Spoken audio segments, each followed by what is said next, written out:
1992. Michael Jackson said something to Marie Presley that would haunt her for the rest of her life. Elvis Presley had been found dead in his bathroom at 42 years old, his body surrendered to 14 different drugs, and when Michael spoke those words, he was actually describing his own future. Marie felt her chest tighten that day because she could see in Michael the same empty stare she had witnessed in her father's final years, famous, wealthy, adored by millions, but completely alone and utterly lost. When they married 2 years later, Marie felt she was accepting a mission. Perhaps the guilt of not being able to save her father had transformed into a crusade to rescue Michael. But Michael didn't want to be saved, he only wanted to be understood, and no matter how deeply Marie loved him, she couldn't understand him, because the world Michael lived inside was a place where logic didn't exist. This marriage, lasting only 2 years, was actually the collision of two traumatic legacies, and both sides lost. Before we dive deeper into this story, if you're finding this exploration compelling, consider subscribing to stay with us as we unravel the human stories behind the headlines. This isn't about scandal, it's about understanding. The foundation of this tragedy was laid long before Michael and Marie ever met. On 16th, 1977, 9-year-old Marie Presley stood in Graceland, surrounded by chaos, as her father's body was carried out of the house.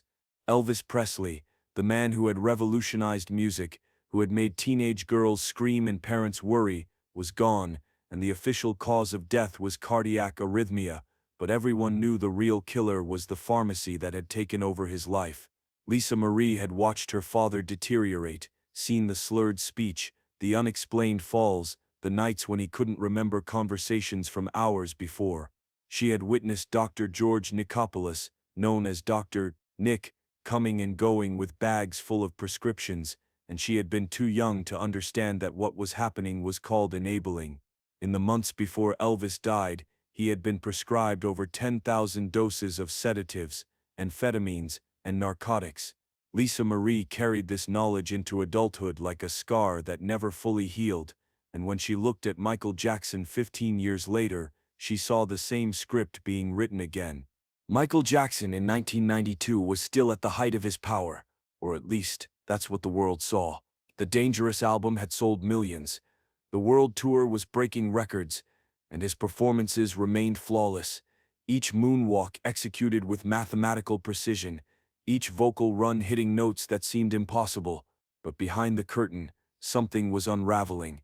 Michael had been using prescription painkillers since the Pepsi commercial accident in 1984, when pyrotechnics had set his hair on fire during filming and left him with second and third-degree burns on his scalp. The physical pain was real, the injuries were documented, and the doctors had prescribed Demerol, a powerful opioid, to manage the agony. What started as legitimate pain management slowly, almost imperceptibly, became something else entirely. By the time the Dangerous tour began in 1992, Michael wasn't just taking pills for physical pain anymore, he was taking them to sleep, to wake up, to perform, to exist. The two of them met at a dinner party. An ordinary event for two people carrying extraordinary weight. Marie had recently divorced Danny Q and was trying to figure out who she was outside of being Elvis Presley's daughter. Michael was navigating his own identity crisis, trapped between the person the world wanted him to be and who he actually was. They talked for hours that first night, and what struck Marie wasn't Michael's fame or talent, it was his loneliness. He spoke about his childhood, describing rehearsals until dawn, his father Joseph with a belt, the terror of mistakes on stage, the absence of anything resembling normal childhood. Marie understood that language. She had grown up in a golden cage too, and this shared understanding became their foundation. But there was something else Marie noticed that night, something that sent an alarm bell ringing. Michael's hands trembled when he wasn't controlling them. He would lose his train of thought mid-sentence, his eyes going distant before snapping back. These were small things, easily dismissed, but Marie had seen these signs before in her father's final year. The relationship developed slowly, phone calls lasting hours, visits that felt like therapy sessions. Michael told her things he claimed he had never told anyone, about the vitiligo destroying his skin, about surgeries gone wrong, about the crushing pressure of being the world's most famous entertainer. Lisa Marie shared her own pain, the burden of being Elvis's daughter, the way strangers felt entitled to her grief. They were both children of impossible expectations, trapped in narratives written by others, and in each other they found someone who actually understood. Then 1993 happened, and everything changed. The allegations from Jordan Chandler exploded across every news outlet in the world. Michael Jackson, the man who had built an entire ranch as a shrine to childhood innocence, was being accused of destroying that very innocence. The details were graphic, the accusations were specific, and the media coverage was relentless. Michael was performing in Bangkok when the news broke, and he was devastated, not just by the accusations themselves, but by the realization that no matter what he said or did, a significant portion of the world would always believe he was guilty. This was when the pills stopped being a coping mechanism and became a life support system. Michael was taking Demerol multiple times a day, Percocet to manage anxiety, Xanax to sleep, and various other medications prescribed by doctors who seemed more interested in maintaining access to a celebrity than in actually treating a patient. By the time the dangerous tour reached Mexico City, Michael was barely functional. He would perform for 90 minutes with supernatural energy, hitting every mark, every note, every dance move, and then he would collapse backstage, unable to stand without assistance. The tour physician, Dr. David Forecast, was administering increasingly large doses of painkillers just to keep Michael mobile, and everyone around him knew this couldn't continue, but nobody knew how to stop it. Lisa Marie watched this deterioration from a distance, at first seeing news reports of Michael canceling shows, hearing rumors about his health, and feeling that familiar dread settling in her stomach. This was the script she knew by heart. This was how her father had died. When Michael abruptly cut short the tour and flew back to Los Angeles, checking into a rehabilitation facility for what his publicist called dependency on pain medication, Lisa Marie knew the situation was even worse than the public realized. You don't cancel the most profitable tour in music history unless the alternative is death. She reached out to him during his rehabilitation, and Michael, vulnerable in a way he had never been before, let her in completely. He admitted the extent of his drug use, the way he couldn't sleep without sedation, the way performing had become impossible without chemical assistance, the way he was terrified he was going to die like Elvis. That last admission was crucial because it meant Michael was aware of the parallel, aware of the danger, and yet simultaneously unable to stop the trajectory he was on. Lisa Marie saw her opportunity, or perhaps her obligation. She could save Michael where she had failed to save her father. She could rewrite the ending of this story. They married in May 1994, a secret ceremony in the Dominican Republic that the world learned about through a press release. The skepticism was immediate and universal. This had to be a publicity stunt, a way for Michael to rehabilitate his image after the Chandler allegations. A marriage to Elvis's daughter would make him seem more normal, more trustworthy, more American. The media tore the relationship apart before it even had a chance to breathe, and in some ways they weren't entirely wrong to be suspicious. But what they missed was the genuine desperation underneath. Lisa Marie genuinely believed she could save him, and Michael genuinely believed she might be right. The first few months had moments of real connection. They would spend nights at Neverland Ranch, Michael screening classic Hollywood musicals and old cartoons, explaining animation with genuine enthusiasm. In those moments, Lisa Marie could see the person Michael might have been if the world had been kinder, if his childhood had included actual childhood. But these moments were increasingly rare, because the pills were always there, always necessary in Michael's mind. Lisa Marie tried everything. She confronted doctors prescribing the medications. She threw pills away, only to find new bottles the next day. She staged interventions with Michael's family, though these sessions often devolved into arguments about everything except Michael's health. She threatened to leave, and Michael would promise to stop, would go days without pills, white-knuckling through withdrawal, shaking and sweating, only to return to the drugs because the pain was too immense to bear. The fundamental problem was that Michael's drug use wasn't recreational, it was structural.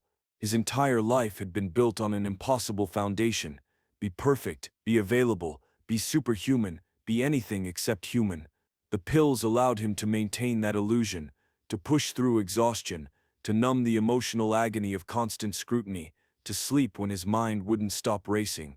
Lisa Marie was asking him to give up the medication, but what she was really asking was for him to dismantle the entire architecture of his existence, and Michael didn't know how to exist any other way. The MTV Video Music Awards Kiss in September 1994 was supposed to silence the critics, supposed to prove the marriage was real. Instead, it became one of the most awkward moments in television history. The kiss was mechanical, performative, and uncomfortable to watch. Michael's hand on Lisa Marie's waist looked like it had been placed there by a director, and her smile seemed painted on. The audience didn't know whether to cheer or look away, but the truth was more complicated than it appeared. The kiss was awkward because the entire event was agony for Michael, who was dealing with severe anxiety about public appearances, medicated to the point where his movements were stiff and his reactions delayed. Lisa Marie was smiling through her own private hell, knowing that the man next to her was chemically altered, that the marriage was already failing, that she was losing the battle she had promised herself she would win. By early 1996, the marriage was effectively over, though the divorce wouldn't be finalized until August. Lisa Marie had exhausted every strategy, every intervention, every threat and promise. Michael was still surrounding himself with enablers who would provide whatever he wanted, still insisting that he had everything under control even as his weight dropped and his skin took on an unhealthy pallor and his hands shook when he thought no one was watching. The final breaking point came not from a dramatic fight or a betrayal, but from Lisa Marie's slow realization that she was fighting for someone who didn't want to be saved. Michael had made peace with his relationship with drugs, had accepted it as the cost of being Michael Jackson, and no amount of love or desperation from her could change that fundamental acceptance. Years later, sitting across from Oprah Winfrey, Lisa Marie would try to explain what those 2 years had been like, and she would say something that perfectly encapsulated the tragedy. The man she married was already disappearing, already being consumed by the very thing she was trying to rescue him from. The story of Michael Jackson and Lisa Marie Presley isn't a love story, though love was certainly present. It isn't a scandal, though the media treated it as one.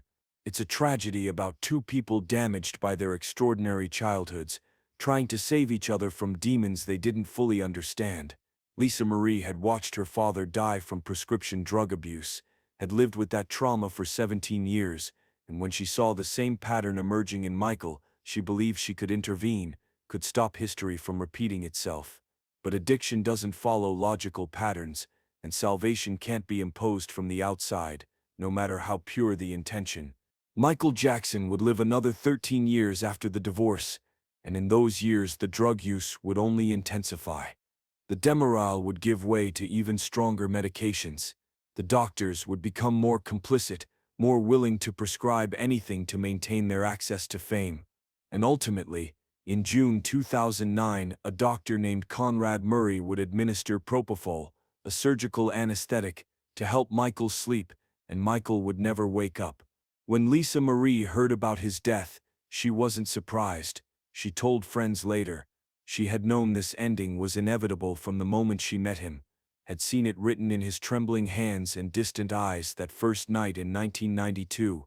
The real question was never whether Lisa Marie could have saved Michael Jackson.